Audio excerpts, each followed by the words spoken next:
Hello, thank you for joining us today, and thank you to Delphi for hosting this. We are here to talk about public-private partnerships, there's a tongue twister for you, fueling European tech innovation the French way, and we have a very esteemed panel to discuss that here today. To my right is Francois de Ricolfis, economic counselor for the embassy in France, of the French embassy in Greece, sorry. Jean Schmitt, who's president and managing partner at JOLT Capital. Guy Krief, president of La French Tech in Athens. He wears a few other hats, co-founder of Persado, and Bryq, venture partner at BigPi, I don't know if I'm saying that correctly. Antigoni Lymperopoulou, she is CEO of HDBI here in Greece. And Guilaume Klossa, who is vice president of Tribvn Holding, is that how you say that? And president of T-Life. And we're also very honored to have the French ambassador with us here today. So thank you for coming, to all of you. Okay, Francois de Ricolfis, I'm going to start with you. Anybody who even minimally follows French politics knows that Macron has made a big push to promote French tech, to help it grow. There are a lot of different initiatives. They can be a little bit confusing to follow sometimes. As somebody who's an economic counselor, can you sort of give us the overview of what the country is doing to help promote French tech and to help it grow and innovate? As an economist, no, because you know economists can confuse everything. As a civil servant, I will do my best because yes, Emmanuel Macron came, will be the president of the startup nation. In effect, it's a bit different. And it's because he federated a lot of things. And I would like to talk a little bit the spirit of the thing, because you talked about public-private partnership. In a way, it's more about synergy, because you have famous names in French tech. You have Station F, which is the incubator. You have Vivatech, which is the big fair for tech, which will take place in a few weeks in France. You have École 42, which is a purely private concern by Xavier, which is quite an original concept we've been trying to develop in Greece. Maybe we'll succeed. So we have effectively lots of things. What we've tried to do is not to do it in the French way, which is usually very centralized. You know, we usually like to have big companies, we love to have big administration, and we like to be very top-bottom. So we decided, it started a bit before Macron, in effect. We decided to work maybe on synergy and of trying to work horizontally and avoid working in silos. So we have French Tech, this is Guy who will explain, and we have an administration, which is Mission French Tech, which is a small administration, a small team, whose aim is not to administer things, it's not to create regulations, it's not to do things, it's to bring together the whole ecosystem. So tech, companies, entrepreneurs, venture capital, finances, and the whole galaxy of French administrations.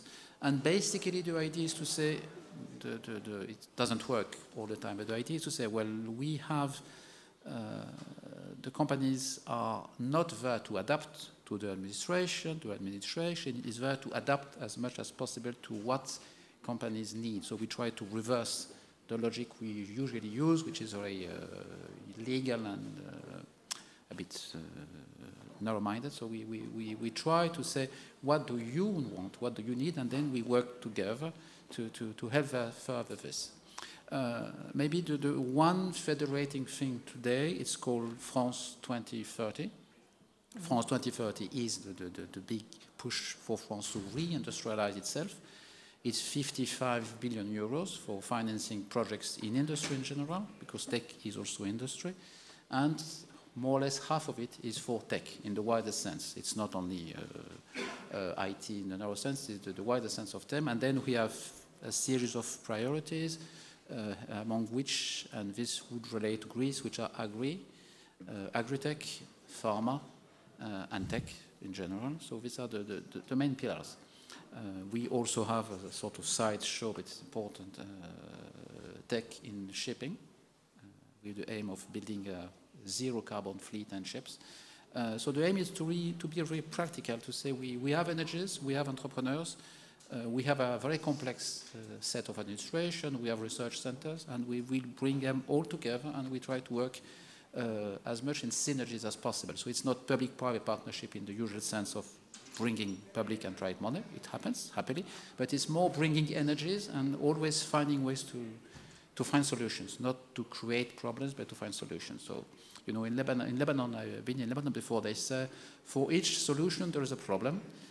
We try to say to each problem, there is a solution and there should be no problem. So that's maybe the spirit of... Seems like a worthy goal. Would be the spirit of the thing. Thank you very much. Jean Schmitt, from the investor standpoint, how does, so a lot of this is done through BPI France, which is, you can talk about what that is, it's a government bank. From the investor standpoint, how does that relationship work? And what kinds of traps can come up when you're getting private money? Yeah, it's initially BPI could be a competitor of private funds, and of course that could have been a big issue. In fact, it's not at all, because they position themselves as a co-investor in deals, but as an LP in funds. And in reality, they triggered and they formed an ecosystem of venture capital initially. So I think it lasts for at least 10 years or 15 years to form an ecosystem of VCs which delivers, so create startups and so on. And you know, as JOLT, we are late stage, very late stage investors. Now they created an inventory of VCs and startups which we fund, and they are investors in our funds and co-investors when needed and when appropriate. So to me, it's a key partner. And there is something which makes BPI quite interesting. They want to be profitable. And as a private equity person, I like working with people who want to be profitable, and I'm scared at working with people who don't have that type of objective. So that's one thing. They are driven by a vision, and I don't know if it's an organization which has a vision or one man who is leading that. BPI is a very charismatic leader who is taking it to places where before French people didn't want to go, like industry. So industry was a bad word in France, of course, it's dirty. Everybody had this image of the 19th century factories, and they actually revamped that image of industry, and now it's probably less dirty to finance real industry. So they're changing the landscape, and also I think they work very well with other sovereign funds, which helps us a lot. So they federated and they work with HDBI, they work with TESI in Finland, or with AFO in Denmark, or KfW in Germany, which helps a lot as well, not only to have the French way, if there is any French way, but also to have a European way with all sovereign funds coordinating and working together, which is to me much more powerful than having a European level fund. So is it all upside, or are there challenges that come with working with the government? I think that, like always, you know, politics can invite itself sometimes. So you have some buzzwords which had been created. For example, you know, we had suddenly this obligation of creating unicorns. What the hell is a unicorn? You know, it's a company worth $1 billion, but in fact, it's not worth $1 billion. It's just paper. We forgot that what we want are real leaders. So companies which are leading an ecosystem, which are big, growing, and which are powerful and mighty, not people who have fake paper valuation. And I think that sometimes, you know, you have this injunction coming from here, our president, who said we need plenty of unicorns. I think that was a very bad idea, because now we have plenty of companies which are worth $1 billion and not doing very well. Mm-hmm. So, no, it comes with some pitfalls sometimes. Okay, thanks. Guy, Krief, you're involved in something called the French Tech. Can you talk to us a little bit about that and tell us what role it plays in this whole ecosystem? Yeah, sure. So, look, what I think is interesting is that back in 2013, there was somehow the feeling in France that we need to, you know, kind of catch up. And I think what's interesting is the way it was approached.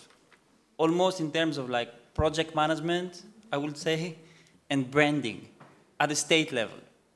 So La French Tech was created as a group of 25 people reporting to the Minister of Economy, in charge of, first of all, creating a brand. La French Tech is by now a brand, and starting to coordinate all of the different action, both at the private but also public level, that will help foster an innovation-friendly ecosystem. So what does that mean practically? It means a series of things. First of all, the idea was that that cannot just be something that happens centrally in Paris. So different offices, branches of La French Tech started popping up in France, but also around the world. Initially in the big like innovation centers, San Francisco, New York, these places, but by now, it reached Athens. Mm-hmm. The interesting thing here is that you have 25 people that are being paid by the Ministry of Economy, but La French Tech is 6,000 people all over the world, and these are volunteers, like myself. And what we're working towards is helping the French tech ecosystem export itself and build bridges with the ecosystem in which we know we are active. My first personal interaction with La French Tech, I was back then in New York. Criteo was going to the US, and they just needed like practical help. When we say practical help, is like lawyers, offices, something with labor law, like very practical things. And I was part of a few people who just helped them at the practical level. So suddenly you have this network that's there to help the French companies going abroad. So that's the first thing. But then there is, at all the level of the French state, it was very clear that people have to help this ecosystem. And so, for example, in all the big public institutions, you have a representative of La French Tech that is there to assist the startups in their dealing with different public services. Super important when you're a new company, everything is against you. It helps a lot. And how closely linked to Paris is it? Or is it decentralized, or is it? Yeah, totally. We have like, obviously, you have big axes of like directions, but you kind of like, you're doing what you think is right for your ecosystem, and yes, you have autonomy. Okay. And very quickly, the coordination is the actions of BPI, is the La French Tech visa, which helps like foreign workers coming to France with their families, like so having talents coming. It's really all of that coming together. And today, okay, unicorns don't mean much, but you have like 30,000 startups in France. You have 1 million people that are working in that ecosystem. In Europe by now, just after the UK, it's the second countries in terms of fund raised in 2022. You're starting to see these results. And I think what's interesting, and Antigoni can talk about it, is like, I think this is a real model in terms of how to approach that as a state, as a nation, making it a priority and not just a pet project for the time you're going to be governing the country. Yeah, thank you. And that brings me to my next question for you, Antigoni. This required a real sort of force of will from the French government, right? Is that transferable to other countries, and specifically in Europe, and specifically the Greek context? What can Greece learn from what's happening in France? Okay. If anything. Thank you. First, thank you for the invitation. I'm really honored that I'm here in this panel, the only Greek and all French, nice French people. And I have the opportunity to speak up about this relationship and how we have transformed Greek institutions and the appetite and the spirit here in Greece by following the positive, the good example of BPI, because we are in this context. So, of course, France is a much bigger country, and Greece is a smaller one, but it is evident that we grow together. We had organized an event last year with BPI and HDBI, just to pass this message that growing together. Then Nicolas Dufourcq, this visionary CEO of BPI, was here and had a chat with our Prime Minister, who is an equity investment guy, as you know. It was very interesting because the message is that we grow together. So what we did, we took this smart leap and we engaged BPI to help us transform our organization like 5-6 years ago. And just to give you an evidence, in the last 20 years, 300 public funds have been invested in the Greek market, and the last 3 years, already we have committed more than 500 million. So that means something. We were transformed, and we are transforming as well the market by by passing the message and the good examples and the successes that France, through BPI, had. Apart from that, we have the head of international affairs of BPI, Isabelle Bebear. She was kind enough to be the vice chairman of our board of directors. So this is something, it's another evidence that this relationship ended up to a marriage, because we have her with her for 3 years, and she's very helpful, and the added value that she brings to the board, even if in small and bigger, most important decisions, is evident. Apart from that, BPI and French people were very generous in sharing their knowledge, in contributing to the development of this market. We learned that we have to celebrate success. It's something that I've been repeating, and something Isabelle used to say, that celebrate success brings more success. We have BPI acting as investment advisor in several decisions, and together we are the founding members of EFIN, which is the European Venture Fund Investor Network. It's a network of HDBIs and BPIs of Europe. We have something like 30 members now, where we meet frequently, like 2 or 3 times per year, and we discuss all practical issues that we face. And guess what? We have the same problems in different scale, and we exchange, very openly ideas and solutions, and we become wiser after every meeting. Apart from that, and I'm finishing, along with BPI, KfW from Germany, but again, BPI was the pioneer, the one that proposed that, we initiated this Scale-Up initiative, where we found out that we need to put more money in the scale-ups in order to maintain the European companies in the continent and maintain the technological sovereignty in the continent, in Europe. So we together, we share a common pipeline. We discuss on the pipeline on investment opportunities, of course, of indirect investment in funds. And we had the first investment, our first European investment in JOLT, in Schmitt, in a French fund that committed to include Greece in their investment territory. This was the first. I think what we have done, they speak for themselves. We have results, we have deliverables, and I think it is evident that this is a long-lasting relationship with very, very positive results. And thank you again for that. Thank you.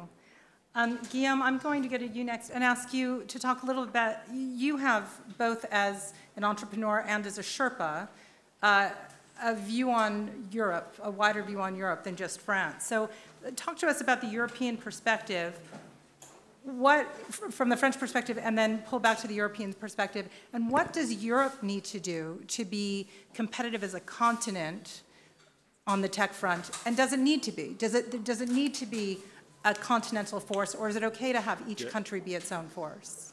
Okay. I'm going to speak as an entrepreneur. So I am a shareholder of a company. The name of it is Tribvn Elf, and twice we have been best in class with the Class Research Institute award, which is the best award at global level for IT development. And I am also chairman of a company. The name of it is T-Life. And we aim at revolutioning biological diagnosis through AI and physics. And in both cases, what we need is a European market. We really need a European single market. Because in my field, which is medicine, which is health, we have 27 markets. And with 27 markets, we can't value our company as much as we need if we compare to China or to the US. And if you can't value, the value of money is dearer, much more expensive, and your capacity to attract talent is reduced. So we really need to be able to think by design at the European level. So we need this market, this single market for tech. We need this single market for job. France and Greece are 2 countries which are providers of talent in terms of AI. But do we want to be the provider of the US, India, and China? we are positioning like that, which means that we are not able to keep our talent. And that if we want to keep them, we need to pay them much more. And this is a difficulty. We need to have a continuum approach, like in the US and in China. I mean, from R&D to deployment.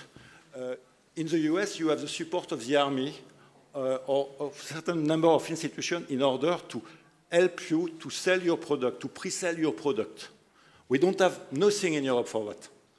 And this is very, very important. If we are not able to pre-sell our product, the capacity to develop is least, much inferior, and we are not able to develop European unicorn in the long term. What's happening is when we have a certain level, we are obliged to go to the American market to be quoted on the US stock exchange, and de facto we become American. So you have an initial investment in Europe, but to create American company in the medium long run? Is it what we want? So we need to be consistent with regard to ourselves. We need to have a unified strategy.